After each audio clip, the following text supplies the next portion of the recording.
എൻ്റെ പ്രണാമം. കഴിഞ്ഞ കുറേ കാലങ്ങളായിട്ട് സനാതനധർമ്മത്തിലുള്ള അന്ധവിശ്വാസങ്ങളെക്കുറിച്ചും ഈ അന്ധവിശ്വാസങ്ങളും വിശ്വാസങ്ങളുമെല്ലാം മുതലെടുത്ത് ചതിച്ചും വഞ്ചിച്ചും പറ്റിച്ചും ക്രിസ്ത്യാനികൾ നടത്തുന്ന മതപരിവർത്തനത്തെക്കുറിച്ചും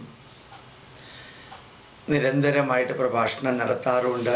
യൂട്യൂബിൽ ഇപ്രകാരമുള്ള സന്ദേശങ്ങൾ കൊടുക്കാറുമുണ്ട്. യൂട്യൂബിലെ സന്ദേശങ്ങൾ വായിച്ച് കേട്ട് ധാരാളം വ്യക്തികൾ എന്നോട് ചോദിക്കാറുണ്ട്, സാറ് ബൈബിള് അടിമുടി വായിച്ചിട്ടാണോ ഇങ്ങനെയുള്ള കാര്യങ്ങൾ പറയുന്നത് എന്ന്. സതുദ്ദേശത്തോടുകൂടി ചോദിക്കുന്നവരുമുണ്ട്, ദുരുദ്ദേശത്തോടുകൂടി ചോദിക്കുന്നവരുമുണ്ട്. അങ്ങനെ ചോദിക്കാൻ തീർച്ചയായിട്ടും അവർക്ക് അവകാശമുണ്ട്. അപ്പോൾ എനിക്കൊരു സംശയം, ഞാൻ ബൈബിൾ വായിച്ചിട്ടാണ് അത് പറയുന്നത് എന്ന് പറഞ്ഞാലും അവരംഗീകരിക്കുമോ എന്ന്. 4 വർഷങ്ങൾക്ക് മുമ്പ് ക്ലീവ്ലാൻഡ് യൂണിവേഴ്സിറ്റിയിലെ സോഷ്യൽ വർക്ക്സ് ഡിപ്പാർട്ട്മെൻറ്റിൽ ക്ലാസ് എടുക്കാനായിട്ട് ഞാൻ പോയിരുന്നു. അവിടെ വിവിധ ഭാരതീയ വിഷയങ്ങളെക്കുറിച്ച് ക്ലാസ് എടുത്തതിന് ശേഷം ഉച്ചയ്ക്ക് 2 മണി തൊട്ട് 5 മണി വരെ അവിടെ ചർച്ചകളുണ്ട് പ്രൊഫസർമാർ തമ്മിൽ. അതിൽ പങ്കെടുത്തപ്പോൾ അതിലെ കുറേ പ്രവർത്തകർ fact finding society of America എന്നൊരു സംഘടനയിലെ പ്രവർത്തകരാണ്. അവർ ബൈബിളിലുള്ള 1450ഓളം വരികളെടുത്ത്, യഹോവയുടെ വരികളെടുത്ത് അത് ടെററിസത്തിൻ്റെ വരികളാണ്, തീവ്രവാദമാണ്, തന്നെ അംഗീകരിക്കാത്തവരൊക്കെ കൊന്നു നശിപ്പിക്കാൻ പറയുന്ന തീവ്രവാദികളുടെ മനോഭാവത്തോടു കൂടിയുള്ള വരികളാണ്, അതുകൊണ്ട് ബൈബിൾ അംഗീകരിക്കാൻ സാധിക്കില്ല, അത് നിരോധിക്കണമെന്ന് വരെ പറയുന്ന ചർച്ച ഞാൻ കേട്ടു. അന്നാണ് എനിക്ക് ബൈബിൾ വായിക്കണമെന്ന് തോന്നിയത്. Doctor Joseph Pulikkunnel sir Indian institute of Christian സ്റ്റഡീസിൻ്റെ ഡയറക്ടർ എഴുതിയ ബൈബിളാണ് ഞാൻ വായിച്ചത്. ഞാൻ വായിച്ചു എന്ന് പറഞ്ഞാൽ മാത്രം പോരല്ലോ, അതിൽ ചില വരികൾ ഞാൻ എതിർക്കാൻ കാരണം എന്താണ്, അല്ലെങ്കിൽ ആ വരികൾ ഉപയോഗിച്ച് ഭീഷണിപ്പെടുത്തി മതപരിവർത്തനം നടത്തുന്നത് നേരിട്ട് കണ്ടു എന്ന് പറഞ്ഞാൽ എങ്ങനെ ആൾക്കാർ വിശ്വസിക്കാം? അല്ലെങ്കിൽ ഞാൻ ക്ലീവ്ലാൻഡ് യൂണിവേഴ്സിറ്റിയിൽ പോയപ്പോൾ അവിടുത്തെ പ്രൊഫസർമാർ ഇങ്ങനെ പറഞ്ഞു, ബൈബിളിൽ ടെററിസത്തിൻ്റെ വരികളുണ്ട്, യഹോവയുടെ സന്ദേശങ്ങൾ അങ്ങനെയുള്ളതാണ് എന്ന് അവർ പറഞ്ഞു എന്ന് ഞാൻ പറഞ്ഞാലും വിശ്വസിക്കാൻ പറ്റാത്തവരുണ്ടെങ്കിൽ അവർക്ക് വേണ്ടി ഞാൻ കുറേ വരികൾ ബൈബിളിലെ കുറേ അധ്യായങ്ങളിൽ നിന്ന് 1 or 2 കൊട്ടേഷൻ എടുത്ത് പറയുകയാണ്.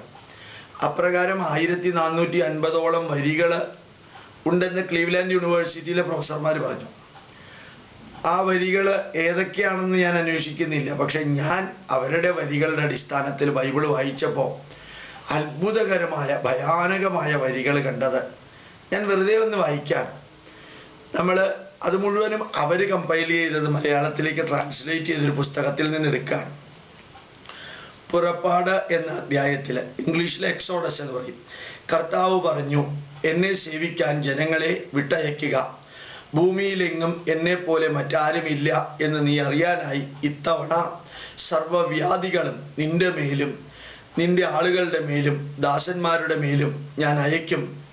എൻ്റെ ശക്തി നിനക്ക് കാണിച്ചു തന്ന് അതിലൂടെ എൻ്റെ നാമം ലോകമെങ്ങും ഉദ്ഘോഷിക്കാൻ ഞാൻ നിന്നെ നിലനിർത്തുന്നു. യഹോവ എന്ന ദൈവത്തിൻ്റെ വരിയാണിത്. ഇത് പുറപ്പാട് 9-ാം അധ്യായത്തിൽ 15-ാമത്തെ വരി. അതായത് ദൈവത്തിൻ്റെ ശക്തി കാണിക്കാൻ എല്ലാവരിലും രോഗം വരുത്താം. അടുത്ത വരി, കർത്താവ് ഇങ്ങനെ അരുൾ ചെയ്യുന്നു, അർദ്ധരാത്രിയോടുകൂടി ഞാൻ ഈജിപ്തിലൂടെ കടന്നു പോകും, അപ്പോൾ ഈജിപ്ത് ദേശത്തുള്ള എല്ലാ ആദ്യജാതരും മരിക്കും. പുറപ്പാട് 11-ാം അധ്യായം 5-ാമത്തെ വരി.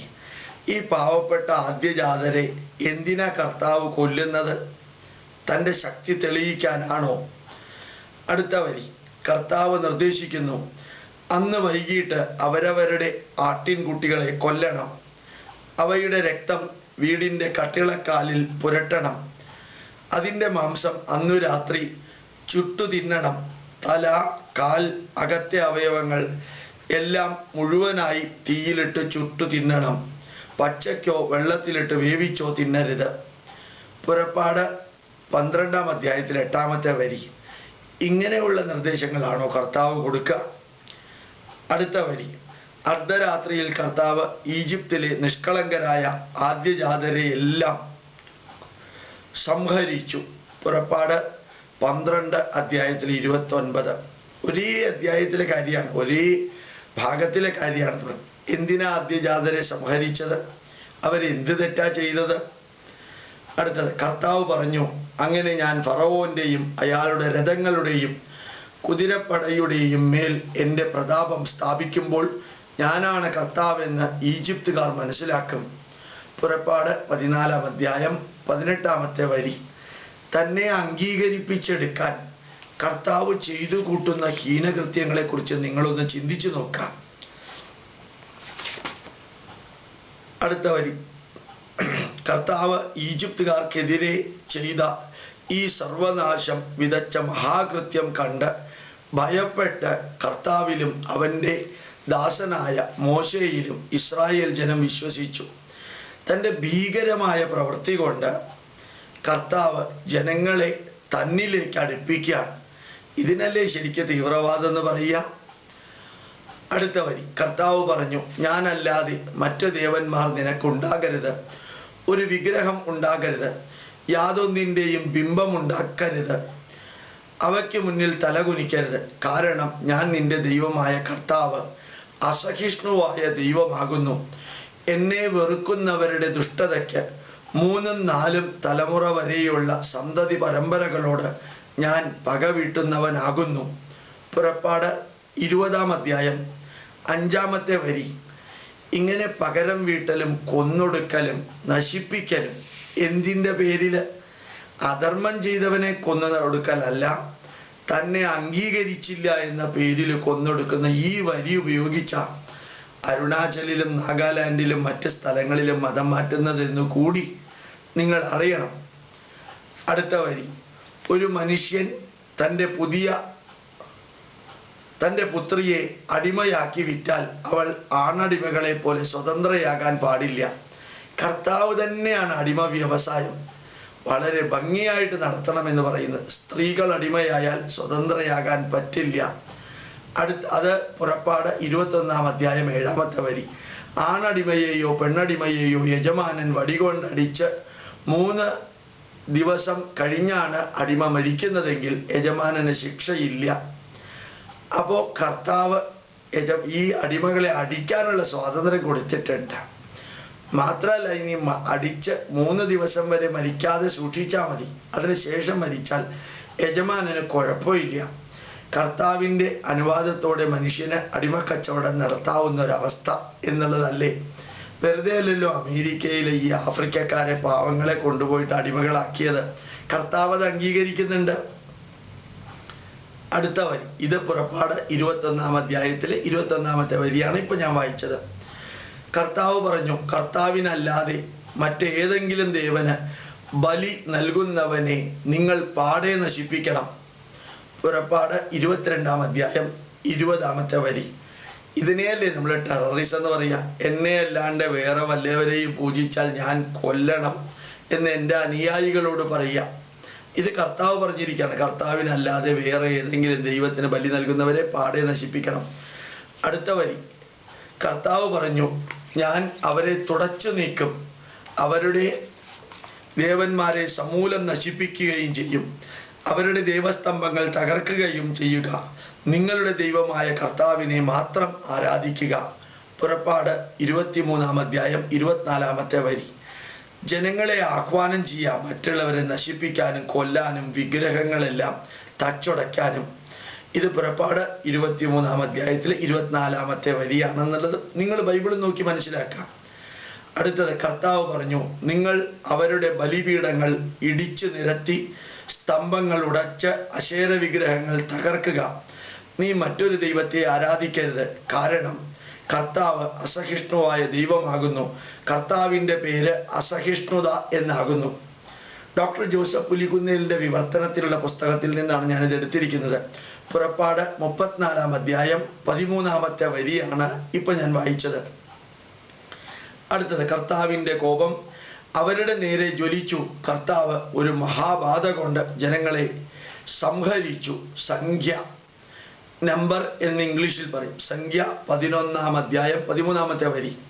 തുടർച്ചയായിട്ട്, ഞാൻ അവരുടെ ഇടയിൽ ചെയ്തിട്ടുള്ള അടയാളങ്ങളെല്ലാം കണ്ടിട്ടും അവർ എന്നെ വിശ്വസിക്കുന്നില്ലെങ്കിൽ ഞാൻ അവരെ മഹാമാരി കൊണ്ട് ദണ്ഡിപ്പിച്ച് സംഹരിക്കും. സംഖ്യ 14-ാം അധ്യായം 12-ാമത്തെ വരി. ബൈബിളിലെ വരിയാണ്. തന്നെ കൊണ്ട് അംഗീകരിപ്പിക്കാൻ പലതും ചെയ്ത് ജനങ്ങൾ എന്നിട്ടും അംഗീകരിച്ചില്ലെങ്കിൽ മഹാവ്യാധി കൊണ്ട് അവരെ തുടച്ചു നീക്കും, സംഹരിക്കും എന്നെല്ലാം പറയാം. നിങ്ങൾ കനാൻ ദേശത്തെത്തുമ്പോൾ തദ്ദേശവാസികളെ ഓടിച്ചു കളയുക, അവരുടെ കൽപ്രതിമകൾ നശിപ്പിക്കുക, ആ ദേശം നിങ്ങൾക്ക് തരാം, കർത്താവ് പറഞ്ഞു. സംഖ്യ 33-ാം അധ്യായം 52-ാമത്തെ വരിയിൽ. ഓരോ ദേശത്ത് ചെല്ലുമ്പോഴും അതാണ് റെഡ് ഇന്ത്യക്കാരെ നശിപ്പിച്ച് അമേരിക്കയിലും തദ്ദേശവാസികളെ നശിപ്പിച്ച് ഓസ്ട്രേലിയയിലും ന്യൂസിലൻഡിലും എല്ലാം ഇംഗ്ലീഷുകാർ ചെയ്തത് ബൈബിളിൻ്റെ അനുവാദത്തോടു കൂടി ചെയ്തു എന്ന് പറയുന്നതായിരിക്കും കുറെ കൂടി ശരി. അടുത്ത വരി നോക്കാം. കർത്താവ് പറഞ്ഞു, ഈ ഭൂമിയിൽ നിങ്ങൾക്ക് ചുറ്റുമുള്ള ജനങ്ങളുടെ ദേവന്മാരിലേക്ക് നിന്നെ വശീകരിച്ചാൽ നീ വഴങ്ങരുത്, അയാൾക്ക് നീ ചെവി കൊടുക്കരുത്, അയാളോട് കാരുണ്യമുണ്ടാകരുത്, അയാളെ നീ വെറുതെ വിടരുത്, ഒളിച്ചു വെക്കുകയും അരുത്, അയാളെ നീ കൊല്ലണം, അയാളെ വധിക്കാൻ നീ ആദ്യം കരമുയർത്തണം, പിന്നീട് ജനങ്ങൾ എല്ലാം കരമുയർത്തണം, നീ അയാളെ കല്ലെറിഞ്ഞു കൊല്ലണം. ആവർത്തനം 13-ാം അധ്യായം 9-ാമത്തെ വരിയിൽ കർത്താവ് ജനങ്ങളോട് പറഞ്ഞിരിക്കുന്നതാണ്. വളരെ ക്ലിയർ ആയിട്ടുള്ള മലയാളമാണ്. ഓരോ ദേശത്ത് ചെന്നിട്ട് സർവരെയും കൊല്ലണമെന്ന് പറയുക. ദയാവാരിധിയായ കർത്താവിൻ്റെ വരികളാണോ ഇത്?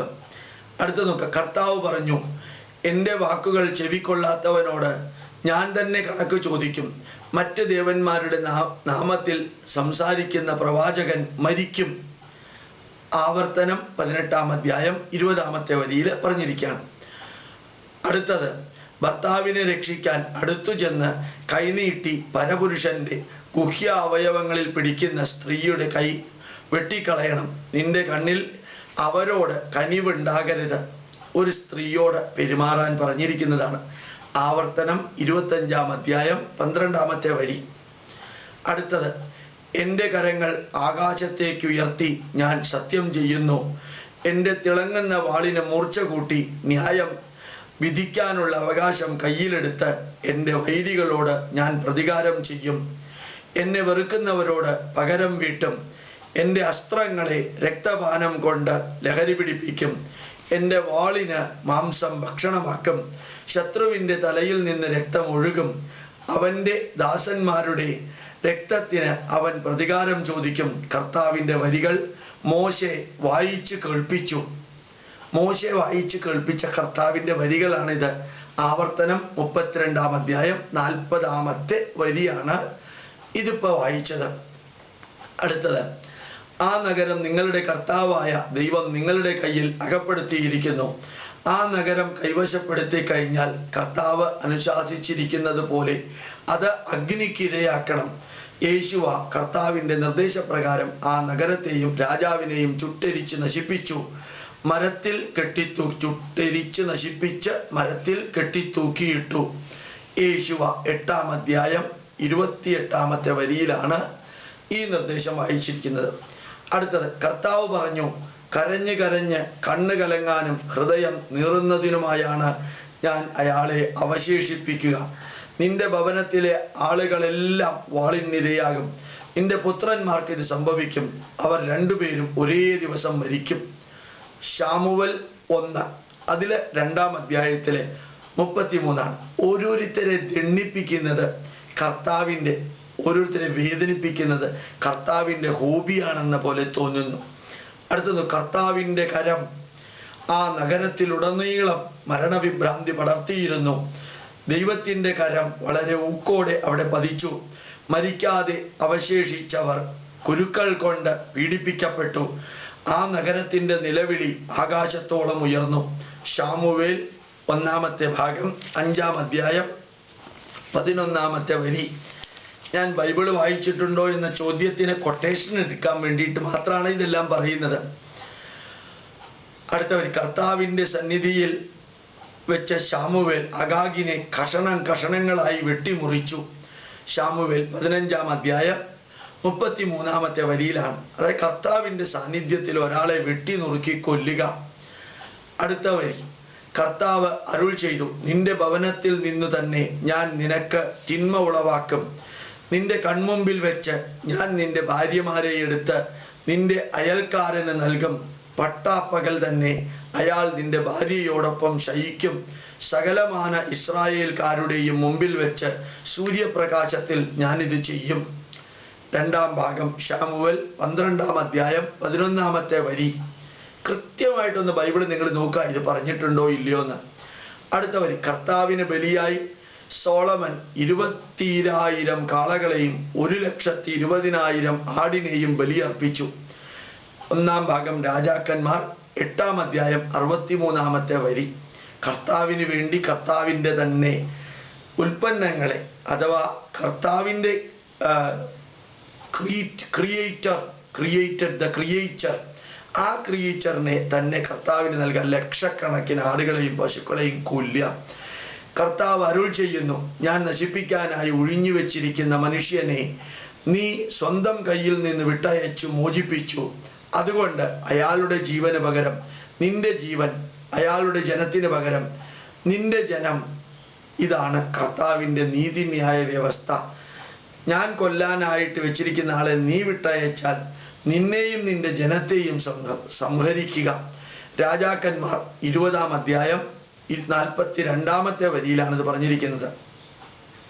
അടുത്തത്. നീ കിടക്കുന്ന കട്ടിലിൽ നിന്ന് നീ എഴുന്നേൽക്കുകയില്ല, തീർച്ചയായും നീ മരിക്കും.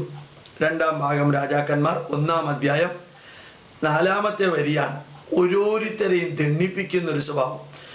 സിനിയായെ ആക്രമിക്കാൻ കർത്താവ് സ്വന്തം ജനത്തെ അയച്ചു. ജനങ്ങളെ യുദ്ധം ചെയ്തു കൊല്ലുക. രാജാക്കന്മാർ 15-ാം അധ്യായം 37-ാമത്തെ വരിയാണ് ഇപ്പോൾ വായിച്ചത്. കർത്താവ് സിംഹങ്ങളെ അവരുടെ ഇടയിലേക്ക് അയച്ചു. 2-ാം ഭാഗം രാജാക്കന്മാർ 17-ാം അധ്യായം 25-ാമത്തെ വരിയിലാണ്. അന്ന് രാത്രി കർത്താവിൻ്റെ മാലാഖ പുറപ്പെട്ട് അസീറിയക്കാരുടെ പട്ടാളത്തിലെ 1,80,000 പട്ടാളക്കാരെ വധിച്ചു. എന്തിനാണാവോ കർത്താവ് ഈ 1,85,000 പേരെ വധിച്ചത്? അത് രാജാക്കന്മാർ 2-ാം ഭാഗം 19-ാം അധ്യായത്തിലെ 35-ാമത്തെ വരിയാണ്. ഇങ്ങനെ നശിപ്പിക്കലും കൊല്ലലും വധിക്കലും മാത്രം ഒരു കളിയാക്കി മാറ്റിയ, ഹോബിയാക്കി മാറ്റിയ വരികളാണ്. സിയോൻ പുത്രന്മാർ കാൽച്ചിലമ്പൊലി മുഴക്കി നടക്കുന്നത് കണ്ട് കർത്താവ് അവരുടെ ശിരസിൽ ചൊറിയുണ്ടാക്കി, ശിരസ് നഗ്നമാക്കി. കാലില് ചിലമ്പിട്ട് നടന്നതിൻ്റെ കുറ്റത്തിനാണ് കർത്താവ് അവരെ ചൊറിയുണ്ടാക്കിയിട്ട് ശിക്ഷിച്ചത്. അടുത്തത്. കർത്താവ് ഭൂമിയെ പിളർക്കും, വിണ്ട് കീറിക്കും, ഭൂമുഖത്തെ വളച്ചു പിരിക്കും, ഭൂവാസികളെ ചിതറിക്കും, ഭൂമിയെ തികച്ചും ശൂന്യമാക്കി കൊള്ളയടിക്കും. കർത്താവാണ് ഈ വചനം അരുൾ ചെയ്തിരിക്കുന്നത്. യേശയ്യ 25-ാം അധ്യായം 1-ാമത്തെ വരിയിലാണ് പറഞ്ഞിരിക്കുന്നത്. ഇപ്പൊ കർത്താവ് ഭൂമിയിൽ എന്താ ചെയ്യാൻ പോണതെന്ന് ഇവിടുത്തെ ക്രിസ്ത്യാനികൾക്ക് മനസ്സിലായല്ലോ ഇല്ലേ? അടുത്ത വരി. കർത്താവിനൊരു വാളുണ്ട്, അത് രക്തം കുടിച്ച് ചെടിച്ചിരിക്കുന്നു, അതിന് മാംസം തിന്ന് മതിയായിരിക്കുന്നു. കർത്താവിന് ഏദോം ദേശത്ത് ഒരു മഹാസംഹാരമുണ്ട്. കാട്ടുകാളകൾക്ക് പകരം അവിടെ ജനങ്ങൾ വീഴും. വീരന്മാരുടെ ഒരു വർഗം നിലംപതിക്കും. അവരുടെ ദേശം രക്തത്തിൽ കുതിർക്കും. കാരണം കർത്താവിന് ഒരു പ്രതികാര ദിനമുണ്ട്, പകരം വീട്ടാനുള്ള മത്സരം. യേശയ്യ 34-ാം അധ്യായത്തിലെ 6-ാമത്തെ വരി. കർത്താവിൻ്റെ പ്രതികാര ദിനം. ഈശ്വരീയമായ സ്വഭാവം എന്ന് പറയുന്നത് വാശിയും പകയും പ്രതികാരവും ഇല്ലാത്ത അവസ്ഥയാണ്. ഇത് കർത്താവ് ഒരു ലോകത്തിലെ, ഒരു രാജ്യത്തിലെ ജനങ്ങളെ മുഴുവനും വാളിനിരയാക്ക, ലക്ഷക്കണക്കിന് കരുണാവാരിധിയായ ദൈവത്തിൻ്റെ വരികളാണോ ഇത് എന്ന് ചിന്തിക്കാം. അടുത്ത വരി. കണ്ടാലും നിങ്ങളുടെ ദൈവം പകരം വീട്ടും, ദൈവത്തിൻ്റെ പകപോക്കലുമായി ദൈവം എത്തും. യേശയ്യ 35-ാം അധ്യായത്തിലെ 4-ാമത്തെ വരി. ഈ ദേശം ആക്രമിച്ച് നശിപ്പിക്കുവാനാണ് കർത്താവ് എന്നോട് അരുൾ ചെയ്തിരിക്കുന്നത്. ഏശയ്യ 36 10 ഒരു ദേശത്തെ നശിപ്പിക്കാൻ കർത്താവ് ഏൽപ്പിക്കുക. ദൈവം ഏൽപ്പിക്കുന്നു കുറെ പാപങ്ങളെ കൊന്നൊടുക്കാൻ. അടുത്ത വരി, അവിടുത്തെ തെരുവീതികളിൽ ആകാശരാജ്ഞിക്ക് വേണ്ടി, അതായത് അന്യ ദൈവത്തിന് വേണ്ടി അപ്പം ചുടാൻ കുട്ടികൾ വിറക് ശേഖരിക്കുന്നു, പിതാക്കന്മാർ തീ കൊളുത്തുന്നു, സ്ത്രീകൾ മാവ് കുഴയ്ക്കുന്നു. അവർ എന്നെ പ്രകോപിപ്പിക്കാൻ അന്യദേവർക്ക് പാനീയ വഴിപാട് ഒഴുക്കുന്നു. എന്നെയാണോ അവർ പ്രകോപിപ്പിക്കുന്നത്? അവർ സ്വയം കുഴപ്പത്തിലാകാൻ വേണ്ടി ചെയ്യുന്നു. എൻ്റെ കോപവും ക്രോധവും ഈ സ്ഥലത്ത് മനുഷ്യനിലും മൃഗത്തിലും വയലിലെ വൃക്ഷങ്ങളിലും നിലത്തിലെ വിളയിലും ചൊരിയപ്പെടും. അത് കെടാതെ കത്തിയെരിയും. കർത്താവാണ് ഇത് അരുൾ ചെയ്യുന്നത്. ജെറേമിയ എന്ന് ഇംഗ്ലീഷിലേത്. ഇരമ്യ 7 17 മറ്റ് ദൈവത്തിന് വിളക്ക് വെച്ചതിൻ്റെ പ്രതികാരം തീർക്കലാ കർത്താവ് ചെയ്യുന്നത്. എന്ത് സഹിഷ്ണുതയാണ് ജനങ്ങളോട് അനുസരിക്കാൻ കർത്താവ് പറയുന്നത് എന്ന് കൂടി ഒന്ന് ചിന്തിക്കാം. അടുത്ത വരി, ഇതാ ഞാൻ നിങ്ങളുടെ ഇടയിലേക്ക് സർപ്പങ്ങളെ അയക്കുന്നു, മയക്കുമന്ത്രം ബലിക്കാത്ത അണലികളെ, അവ നിങ്ങളെ കടിക്കും. കർത്താവാണ് ഇത് അരുൾ ചെയ്യുന്നത്. ഇരമ്യ 8 17 ഈ ജനത്തെ ഞാൻ കയ്പുചീര തീറ്റും, ഇവർക്ക് വിഷജലം കുടിക്കാൻ കൊടുക്കും. അവരെ ഞാൻ ചിതറിക്കും, ഞാൻ അവരെ നശിപ്പിക്കുവോളം വാളുമായി പിന്തുടരും. കർത്താവാണ് ഇത് പറയുന്നത്. ഇരമ്യ 9 16 ഇപ്പൊ ഞാൻ വായിച്ചത്. ഇപ്പൊ കർത്താവിൻ്റെ നശിപ്പിക്കൽ ഉത്സവമാണ്. അടുത്ത വരി, ഞാൻ അവരുടെ പിതാക്കന്മാരെയും പുത്രന്മാരെയും അന്യോന്യം കൂട്ടി അടിപ്പിച്ച് നശിപ്പിക്കും. കർത്താവാണ് ഇത് അരുൾ ചെയ്യുന്നത്. അവരെ നശിപ്പിക്കാതിരിക്കാൻ അവരോട് ദയയോ വിട്ടുവീഴ്ചയോ കരുണയോ ഞാൻ കാണിക്കില്ല. കാരണം അവർ അന്യദേവന്മാരെ പൂജിക്കുന്നു. ഇരമ്യ 13 14 മതം മാറ്റാൻ ഇന്ത്യയിലും ഓസ്ട്രേലിയയിലും അമേരിക്കയിലും ആഫ്രിക്കയിലും ഉപയോഗിച്ച വരികളുടെ പരമ്പരയാണത്. അടുത്ത വരി, കർത്താവ് അരുൾ ചെയ്യുന്നു, മഹാമാരിക്കുള്ളവർ മഹാമാരിയിലേക്കും വാളിനുള്ളവർ വാളിലേക്കും ക്ഷാമത്തിനുള്ളവർ ക്ഷാമത്തിലേക്കും ബന്ധനത്തിനുള്ളവർ ബന്ധനത്തിലേക്കും പൊയ്ക്കൊള്ളട്ടെ. 4 തരം വിനാശം ഞാൻ അവരിലേക്ക് അയക്കും. വധിക്കാൻ വാൾ, പിച്ചിച്ചീന്താൻ നായ്ക്കൾ, തിന്നൊടുക്കാൻ പറവകളും ജന്തുക്കളും. ഇരമ്യ 15 3 കർത്താവ് പറഞ്ഞു എന്ന് ഇരമ്യ വായിക്കുന്ന വരികളാണ്. ബൈബിളിലെ വേദപുസ്തകമായ അല്ലെങ്കിൽ സത്യപുസ്തകമായ വേദത്തിലെ വരികൾ. ഇതൊരു കഥാപുസ്തകമാണെങ്കിൽ ഒരു കഥയുടെ ഭാഗമാണെന്ന് വിചാരിക്കാം, പക്ഷെ സത്യവേദ പുസ്തകമാണ്. അതുകൊണ്ട് ഇത് ജനങ്ങൾ അനുസരിക്കണമല്ലോ, എന്നാലല്ലേ കർത്താവിൻ്റെ വരികൾ ജനങ്ങളിലേക്ക് എത്തുള്ളൂ. ആ അനുസരിച്ചതിൻ്റെയാണ് ഈ ലോകം ഇങ്ങനെയായി മാറിയതെന്ന് പോലും ഞാൻ ഭയപ്പെടുന്നു. കർത്താവ് പറയുന്നു, കേൾക്കുന്നവരുടെ എല്ലാം കാതുകൾ കിടുങ്ങുന്ന തരത്തിലുള്ള അനർത്ഥം ഞാൻ ഈ സ്ഥലത്തിനുണ്ടാക്കും. അവർ അന്യദേവന്മാരെ പൂജിച്ചിരിക്കുന്നു. ഇരമ്യ 19 4 കണ്ടിന്യൂ ചെയ്യുന്നത്, ഞാൻ അവരെ പുത്രീപുത്രന്മാരുടെ മാംസം തീറ്റിക്കും. ശത്രുക്കളും അവരെ വധിക്കാൻ കൊതിക്കുന്നവരും അവരെ പീഡിപ്പിക്കുമ്പോൾ അവരെ എല്ലാം അയൽക്കാരൻ്റെ മാംസം തിന്നും. ഞാൻ ഈ ജനത്തെയും നഗരത്തെയും തകർക്കും, ഇതൊരു ശ്മശാനമാക്കും. ഇരമ്യ 19 9 ഞാൻ തന്നെ നിങ്ങളോട് യുദ്ധം ചെയ്യും, നഗരവാസികളെ സംഹരിക്കും, മനുഷ്യരും മൃഗങ്ങളും മരിക്കും. ഇരമ്യ 21 6 കർത്താവിൻ്റെ മരവിപ്പിക്കുന്ന ക്രൂരമായ വാക്കുകൾ. നിങ്ങൾ ബൈബിളിലെ ഇരമ്യ എന്ന ഒരു ഭാഗം മാത്രമെങ്കിലും ഒന്ന് വായിക്കണം. അതില് ഇപ്രകാരം ഭീകരതയുടെ വരികൾ മാത്രമേ ഉള്ളൂ. ഇംഗ്ലീഷ് ബൈബിൾ ആണെങ്കിൽ ഇരമ്യ എന്നുള്ളതിന് ഇംഗ്ലീഷിൽ ജെറേമിയ എന്നാണ് കൊടുത്തിരിക്കുന്നത്. വെറുതെ ഒന്ന് വായിച്ചു നോക്കാം. അടുത്തത്, കർത്താവ് അരുൾ ചെയ്യുന്നു, കൽദായ നിവാസികൾക്കെതിരെ ഞാൻ വിനാശ ചൈതന്യം ഇളക്കിവിടും. 51 1 ഇത് കർത്താവിൻ്റെ പ്രതികാര സമയമാണ്. 51 13 ബാബിലോണിയായെയും സർവ്വതിനെയും ഞാൻ തകർക്കും. 51 24 നിങ്ങളുടെ കൺമുമ്പിൽ വെച്ച് നിങ്ങളുടെ കൺമുമ്പിൽ വെച്ച് തന്നെ അവരോട് ഞാൻ പകരം വീട്ടും. 51-ാം അധ്യായം 25-ാമത്തെ വരി. അവർ ചൂട് പിടിച്ചിരിക്കെ ഞാൻ അവർക്കൊരു വിരുന്നൊരുക്കും. അവർ ഉന്മത്തരായി ഇനി ഉണരാത്ത നിദ്രയിൽ ആകുവോളം കർത്താവായ ഞാൻ അവരെ മദ്യപിപ്പിക്കും. കർത്താവ് മദ്യപിപ്പിക്കുന്നു. 51-ാം അധ്യായം 39-ാമത്തെ വരി. ഇത് കർത്താവിന്റെ നേരിട്ടുള്ള വരികളാണ്. അതാണ് അതിന്റെ രസം, വേറെ ആരെങ്കിലും പറയുന്നതല്ല. അടുത്തത്, കർത്താവ് അരുൾ ചെയ്യുന്നു, പിതാക്കന്മാർ നിന്റെ നടുവിൽ വെച്ച് പുത്രന്മാരെ ഭക്ഷിക്കും. ഞാൻ നിന്റെ മേൽ ശിക്ഷാവിധി നടപ്പാക്കും. ഞാൻ നിന്നെ വെട്ടി വീഴ്ത്തും. എൻ്റെ കണ്ണിൽ ദയ ഉണ്ടാകില്ല. 1/3 ആളുകൾ മഹാമാരിയിൽ മരിക്കും. 1/3 ആളുകൾ വാളിനിരയാകും. 1/3 പേരെ ഞാൻ, അതായത് കർത്താവ്, കാറ്റത്ത് അടിച്ചു തെറിപ്പിക്കും. ഐസക്കിയേൽ 5-ാം അധ്യായം 12-ാമത്തെ വരി. ഐസക്കിയേൽ എന്ന് പറഞ്ഞ ബൈബിളിൽ ഒരു വരിയുണ്ട്. അതില് ഒരു ഭാഗമുണ്ട്. അതിൽ 5-ാമത്തെ അധ്യായത്തിൽ 12-ാമത്തെ വരിയാണ് ഇപ്പൊ ഞാൻ വായിച്ചത്.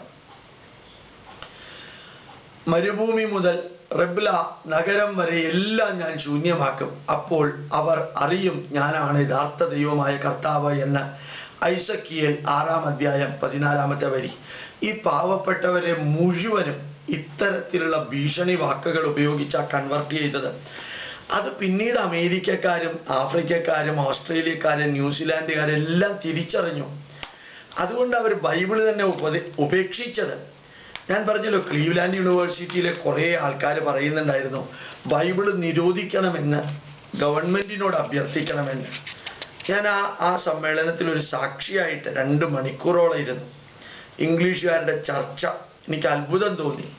ഇങ്ങനെ ഒരു പുസ്തകത്തിനെതിരെ അവർ ചർച്ച ചെയ്തതിനെ കുറിച്ച് എനിക്ക് ചിന്തിക്കാനേ സാധിച്ചില്ല. അടുത്ത വരിക. കർത്താവ് ഇങ്ങനെ അരുൾ ചെയ്യുന്നു, ഒരു വാൾ മൂർച്ച കൂട്ടി മിനുക്കിയിരിക്കുന്നു. കൂട്ടക്കൊലയ്ക്ക് വേണ്ടി മനുഷ്യപുത്ര അലമുറയിട്ട് കരയുക. കാരണം ഈ വാൾ എൻ്റെ ജനത്തിന് നേരെ പ്രയോഗിക്കാനുള്ളതാണ്. ഈ വാൾ എൻ്റെ ജനത്തിന് നേരെ പ്രയോഗിക്കുവാനുള്ളതാണ്. പ്രഭുക്കന്മാർ എൻ്റെ ജനത്തിനോടൊപ്പം വാളിനിരയാകും. അതുകൊണ്ട് നീ പൊട്ടിക്കരയുക. അതിൽ 21-ാം അധ്യായം 12-ാമത്തെ വരിയിലാണ് ഇത് പറഞ്ഞിരിക്കുന്നത്. ഞാൻ മഹാവ്യാധി സൃഷ്ടിച്ച് നിങ്ങളുടെ യുവാക്കളെ വാളിനിരയാക്കി കുതിരകളെ തട്ടിക്കൊണ്ടുപോയി. എന്നിട്ടും കർത്താവായ എന്നെ നിങ്ങൾ ആരാധിച്ചില്ല. ആമോസ് 4-ാം അധ്യായം 7-ാമത്തെ വരി. കർത്താവ് പറഞ്ഞു, കർത്താവിൻ്റെ ദിനം കൊതിക്കുന്ന നിങ്ങൾക്ക് ദുരിതം. കർത്താവിൻ്റെ ദിനം നിങ്ങൾക്ക് എന്തിനാണ്? അത് വെളിച്ചമല്ല, ഇരുട്ടാണ്. സിംഹത്തിന്റെ മുമ്പിൽ നിന്നോടിയവൻ കരടിയുടെ മുമ്പിൽ ചെന്ന് പെടുന്നവനെ പോലെയാണിത്. കർത്താവിൻ്റെ ദിനം ഇരുട്ടല്ലേ, വെളിച്ചമല്ലല്ലോ. പ്രകാശമില്ലാത്ത ഇരുട്ടല്ലേ അത്. നിങ്ങളുടെ തിരുനാളുകൾ ഞാൻ വെറുക്കുന്നു, ഞാൻ തള്ളിക്കളയുന്നു. ആമോസ് 5-ാം അധ്യായം 18-ാമത്തെ വരിയാണ് ഇപ്പൊ വായിച്ചത്. കർത്താവ് അരുൾ ചെയ്തു, സ്തംഭങ്ങളുടെ മകുടങ്ങളിൽ അടിക്കുക. അവ സർവ്വജനത്തിൻ്റെയും തലയിൽ തകർന്നു വീഴട്ടെ. അവരിൽ അവശേഷിക്കുന്നവരെ ഞാൻ വാളിനിരയാക്കും. അവരിൽ ആരും ഓടിപ്പോകുകയില്ല, അവരിൽ ആരും രക്ഷപ്പെടുകയുമില്ല. എൻ്റെ കൈ അവരെ പിടികൂടും. എൻ്റെ വാളിന് ഞാൻ കൽപ്പന നൽകും, അത് അവരെ വധിക്കും. ആമോസ് 9-ാം അധ്യായം 4-ാമത്തെ വരിയിൽ പറഞ്ഞിരിക്കുന്നത്. നിന്റെ ദേവന്മാരുടെ ആലയത്തിൽ നിന്ന് കൊത്തുരൂപങ്ങളും വാർപ്പുരൂപങ്ങളും ഞാൻ തകർക്കുകയും നിന്റെ ദുഷ്ടത നിമിത്തം അന്യദേവന്മാരെ ആരാധിച്ചതിന് ഞാൻ നിനക്ക് ശവക്കുഴി തോണ്ടും. നെഹൂം 1-ാം അധ്യായം 14-ാമത്തെ വരി. അടുത്തത്, കർത്താവ് അരുൾ ചെയ്തു, ഞാൻ നിന്റെ പാവാട നിന്റെ മുഖം വരെ ഉയർത്തും. അങ്ങനെ നിന്റെ നഗ്നത ദർശിക്കാൻ ജനതകളെയും നിന്റെ അപമാനം ദർശിക്കാൻ രാജ്യങ്ങളെയും ഞാൻ അനുവദിക്കും. ഞാൻ നിന്റെ മേൽ ചെളിവാരി എറിയും. നെഹൂം 3-ാം അധ്യായം 5-ാമത്തെ വരി. ഒരു സ്ത്രീയോട് കർത്താവ് പറഞ്ഞ വരിയാണ് ഇത്. അടുത്തത്, കർത്താവിൻ്റെ മഹാദിനം ആസന്നമായിരിക്കുന്നു, അത് അതിവേഗം വന്നടുക്കുന്നു. കർത്താവിൻ്റെ ദിനത്തിൻ്റെ ശബ്ദം ഭയങ്കരമാണ്, അവിടെ യുവാക്കൾ പൊട്ടിക്കരയുന്നു. അത് ക്രോധത്തിൻ്റെ ദിനമാണ്, ദുരിതത്തിൻ്റെയും കൊടിയ വേദനയുടെയും ദിനം, കൊടിയ വേദനയുടെയും ദിനം, നാശത്തിൻ്റെയും തകർച്ചയുടെയും ദിനം, ഇരുട്ടിൻ്റെയും മങ്ങലിൻ്റെയും ദിനം, കാർമേഘങ്ങളുടെയും കൂരിരുട്ടിൻ്റെയും ദിനം, കൊട്ടകൊത്തളങ്ങൾക്കെതിരെ പോർവിളി മുഴങ്ങുന്ന ദിനം. ഞാൻ മനുഷ്യർക്ക് ദുരിതം ഉണ്ടാക്കും, അവർ അന്ധരെ പോലെ നടക്കും. കർത്താവിൻ്റെ ക്രോധത്തിൽ അവരെ ഒന്നിനും രക്ഷിക്കാനാകില്ല. ഭൂമിയിലെ നിവാസികളെയും അവർ പെട്ടെന്ന് നശിപ്പിക്കും, അവൻ പെട്ടെന്ന് നശിപ്പിക്കും. സെഫന്യ 1-ാം അധ്യായത്തിൽ 14-ാമത്തെ വരി. മനുഷ്യനെ കർത്താവ് ചെയ്യുന്നത്, പാവപ്പെട്ടവരും എല്ലാവരെയും കർത്താവ് ചെയ്യുന്നത്. കർത്താവ് പറഞ്ഞു, മനുഷ്യകരങ്ങൾ നിർമ്മിച്ച വിഗ്രഹങ്ങൾ ശബ്ദമാണ്, അതിൻ്റെ നിർമ്മാതാവും ശബ്ദം തന്നെ. വഷളനെയും വഷളത്വത്തെയും ദൈവം ഒരുപോലെ വെറുക്കുന്നു. ശില്പികളോടൊപ്പം ശില്പത്തെയും ശിക്ഷിക്കും, അവരുടെ മേൽ ശിക്ഷാവിധി ഉണ്ടാക്കും. എല്ലാ പള്ളികളിലും ഓരോ വിശുദ്ധന്റെയും ചിത്രം, കൊത്തുരൂപങ്ങൾ പ്ലാസ്റ്റർ ഓഫ് പാരീസ് കൊണ്ട് ഉണ്ടാക്കിയത് കർത്താവിൻ്റെ നിർദ്ദേശത്തിനെതിരാണ്.